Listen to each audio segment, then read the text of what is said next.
বিশ্বজুড়ে শিশু কিশোরদের সামাজিক যোগাযোগ মাধ্যম ব্যবহারে নিয়ন্ত্রণের প্রবণতা দ্রুত বাড়ছে। ব্রিটিশ দৈনিক দ্য গার্ডিয়ানের বিশ্লেষণ অনুযায়ী ২০২৫ সালের ডিসেম্বরে অস্ট্রেলিয়া ১৬ বছরের কম বয়সীদের জন্য বিশ্বের সবচেয়ে কঠোর সামাজিক যোগাযোগ মাধ্যম নিষেধাজ্ঞা চালু করে। কয়েক মাসের মধ্যেই ইন্দোনেশিয়া ও মালয়েশিয়া একই পথে হাঁটে, আর যুক্তরাজ্য ২০২৭ সালের শুরু থেকে একই ধরনের নিষেধাজ্ঞা কার্যকরের পরিকল্পনা ঘোষণা করেছে।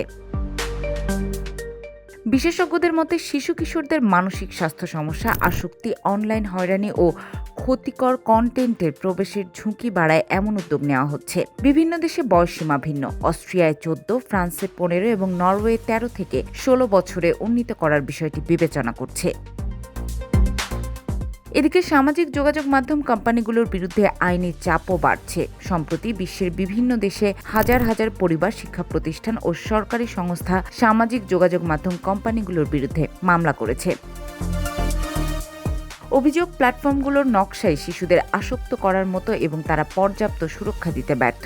যদিও প্রযুক্তি প্রতিষ্ঠানগুলো এসব অভিযোগ অস্বীকার করে বলছে, কঠোর নিষেধাজ্ঞা শিশুদের আরও অনিয়ন্ত্রিত প্ল্যাটফর্মের দিকে ঠেলে দিতে পারে। তবুও বিশ্লেষকদের মতে শিশুদের অনলাইন নিরাপত্তা নিশ্চিত করতে সামাজিক যোগাযোগ মাধ্যম নিয়ন্ত্রণ এখন বৈশ্বিক নীতিগত আলোচনার কেন্দ্রে উঠে এসেছে।